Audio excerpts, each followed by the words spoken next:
John Flynn, Copley Advertising, and today we're going to talk about the transition in the workplace to freelance workers.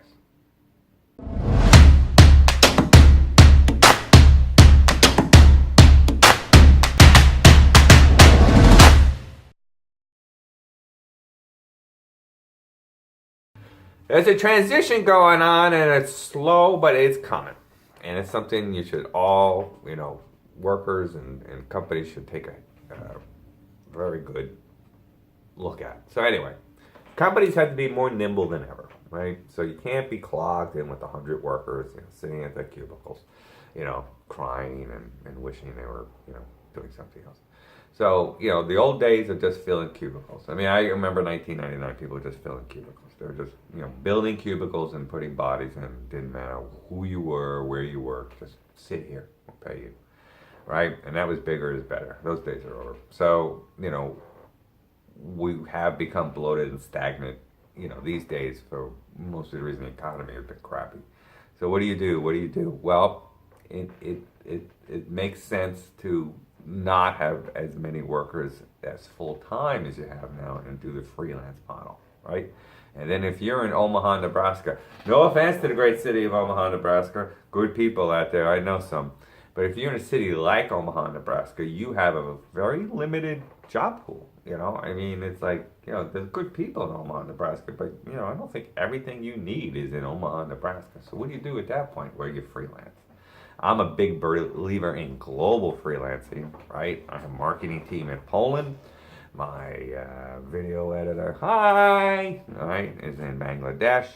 My Excel spreadsheet expert is in the Philippines. My software consultant is in Revere, Massachusetts. So I have people everywhere, okay? Canada is my, whatever, DSPs, guys, whatever. So that allows me to draw from talent around the world. Around the world. Why wouldn't you do that? Right? There's smart people everywhere. So why wouldn't you do that as a corporation? And then the beauty part is that they're freelancers. So it's like if you have a big job and then you say, hey, listen, I'm going to be laying low for a little while, but I'll give you a call later. They're used to it. They're like, okay. And you don't have to pay them anymore. So there you go. So, you might have to pay them a lot for a while and then you don't have to pay them at all. So it works out. So I mean, it's a no-brainer to me. I don't quite understand. Besides the ego of having so many bodies in your office that you feel better. I mean, obviously I'm right here in my office, but even if I did have an office somewhere, I would like to not have more than 5 people in it. That would be a lot of people to me. I don't know why. Some people like working in the office. I don't know. I would guess put them in a WeWork or something and I feel better. I don't know. Anyway, so now everybody's yelling at me, wow, John, I'm a worker, and you're just telling people to throw me out in the street and, no, actually, I'm giving you freedom. Freedom, baby. Free for the machine. I want you to take those chain cutters and go, and just run. Run. You and your little laptop could work anywhere in the world.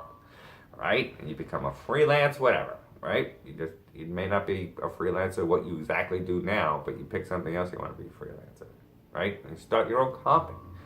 No, the days are over when you need $1 million to start your own company. You got your laptop, there, you started your own company. Laptop and the internet, you started your own company.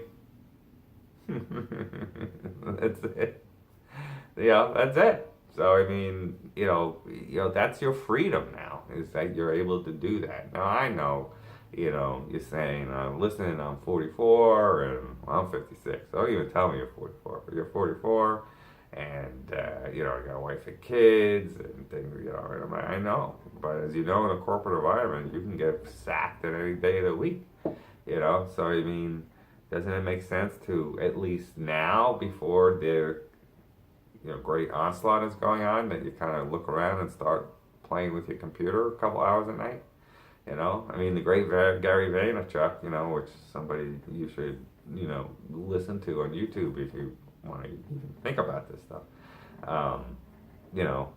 Is proponent of you can work and then you can go. And then I know. I got fired at 51, you know. Well, wait a minute, 56, 52. I got fired.